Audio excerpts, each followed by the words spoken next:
দরকার কি? আমাদের না গালি দেয় ধর্ম ব্যবসায়ী, আমরা কি বলে না হুজুররা ধর্ম ব্যবসায়ী, ধর্ম বেচ্চা খায়। তোমরা কি বেচ্চা খাও? নির্বাচনের আগে টুপি লাগাও কিসের জন্য? নির্বাচনের আগে মসজিদে মসজিদে এত আনাগোনা বাড়াও কিসের জন্য?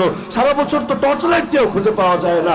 আর নির্বাচন আসলে একবার শাহজালাল, একবার শাহপরান, একবার তাবলীগের মার্কাজ, একবার পীরের খানকা, একবার মসজিদ, আর একবার হলো ওয়াজ মাহফিল। সব জায়গায় গিয়ে একটা ভোট চায়, সব জায়গায় গিয়ে একটু সেলফি তোলে আর সারা দেশের মধ্যে ছড়ায় দেয়। কেন?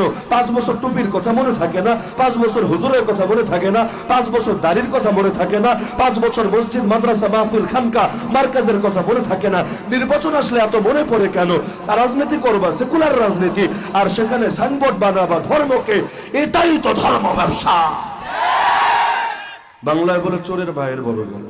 চোরের মায়ের বড় গলা হলে চোরের কি গলা আপনারা বুঝে নেন, বলা লাগবে না। তো চোররাই এই যুগে এসে যখন অন্য